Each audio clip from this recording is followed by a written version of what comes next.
Atos, no capítulo 9, dos versículos 36 até o 43, há uma história interessantíssima nos tempos dos apóstolos, de uma senhora chamada Dorcas, ou também conhecida, como diz a Bíblia, como Tabita.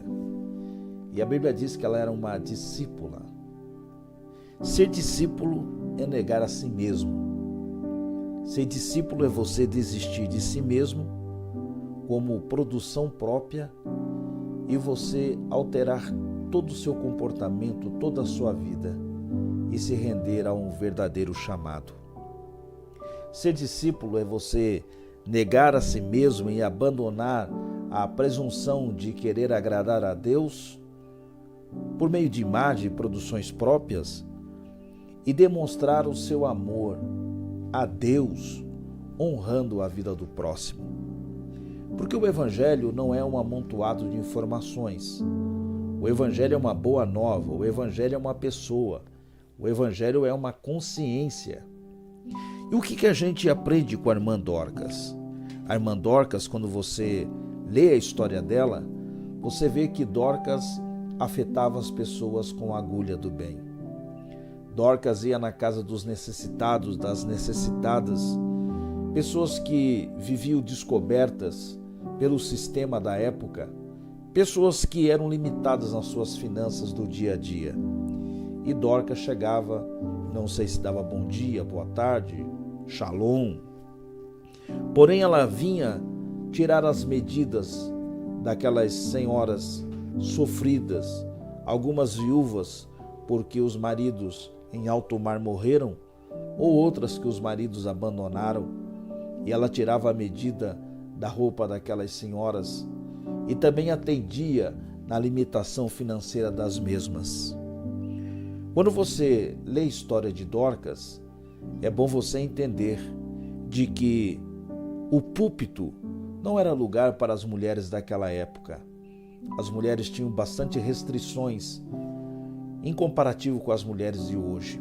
Porém, isso era feito longe dos púlpitos, pelo fato de que ela demonstrava que as grandes pregações não são aquelas faladas, as grandes pregações são aquelas praticadas.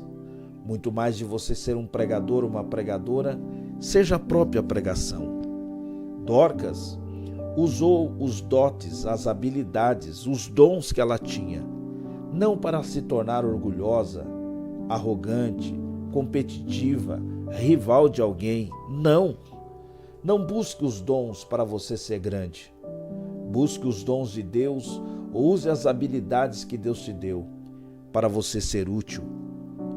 Você precisa ser livre da teologia da ganância, da competitividade, do ranking dos mais bem-sucedidos. Esse não é o propósito. O que a gente aprende com a irmã Dorcas é que ela era a resposta da oração de muita gente. E eu lhe convidaria a você ser a resposta da oração de alguém. A Bíblia diz que ela aliviava as dores daquelas senhoras. Jesus teve êxito no seu ministério porque a palavrinha que sempre lhe acompanhava era essa. E Jesus teve uma grande compaixão. Compaixão é a capacidade de sentir-se no lugar do outro, ou buscar que o outro sente, mesmo que aquele problema não afete você, não diz respeito a você. O bilionário do Oriente Médio, conhecido como Jó, ele me encantou com as suas expressões no capítulo 29, versículos 15 e 16. Eu me fazia de olhos para o cego, de pés para o coxo. Dos necessitados eu era pai, até as causas dos desconhecidos eu cuidava. A gente precisa aprender a usar os instrumentos que temos para tocar nas pessoas positivamente. A gente precisa aprender que precisamos de pessoas para cobrir a nudez, a exposição por causa das desonras do próximo. Ações que causem aquecimento, proteção, alívio para a angústia das pessoas. Encerrando essa breve fala, nossa irmã Dorcas, apesar de ser uma mulher que carregava e internalizava o discipulado na sua vida. Ela adoeceu, ela ficou doente. Tinha indícios que ela era viúva. A Bíblia não diz, mas no processo do seu trabalho, atendendo às dores do próximo, claro que ela sentia muitas dores, às vezes até esquecendo das dores dela para atender às dores do próximo. Há um cancioneiro chamado Alcides Caminha e ele disse: tire o seu sorriso do caminho, porque eu preciso passar com a minha dor. Se você quiser honrar a Deus, você vai ter que honrar o próximo. Se você quer alegrar o coração de Deus, você vai ter que alegrar o coração do próximo. O próximo foi deixado aqui para ser o termômetro do seu amor para com Deus. E a Bíblia diz que Dorcas morreu. As dores foram tão intensas que ela acabou morrendo. Ela morreu. Mas um grande pensador disse que os covardes morrem várias vezes. Os heróis e as heroínas da história morrem apenas uma vez.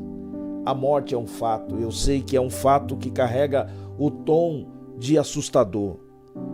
Porém é inescapável, todos nós um dia morreremos. Mas o problema não é como se morre. O problema é como a gente está vivendo. A maior tragédia não é a maneira da qual nós vamos nos encontrar e dar de frente com a morte. O maior problema é passar a vida sem deixar um legado, sem dar frutos. A sua morte causou impacto naquela região de Jope, porque uma pessoa que carrega a vida nas suas ações jamais morrerá, porque as suas obras estarão vivas na mente e no coração das pessoas que foram afetadas por você. Quando Pedro chegou no quarto, foi chamado, porque ela já estava limpa e estava já no cenáculo sendo velada. Quando Pedro chegou no quarto, as viúvas rodeando, chorando, mostrando as roupas que fizeram. O maior significado não foi apenas as roupas ou as quantias que elas receberam, mas as marcas que Dorcas deixara nelas. Algumas pessoas passam pelas nossas vidas e deixam marcas, e outras passam e nos deixam manchas, como disse Marcelo Tadeu. Quais as marcas que você vai deixar para a sua geração? Quais as marcas que você deixará para a história? E a Bíblia diz que Pedro fez todas elas saírem. E Pedro então, orando por ela, estendendo as mãos, disse: Tabita, levanta-te, porque gente boa assim merece viver por muito mais tempo. Que Deus te ajude e que você possa desenvolver o seu ministério nessa perspectiva, sendo um discípulo, negando a si mesmo para colocar todo o amor e a alma pela vida do próximo. Que Deus te abençoe.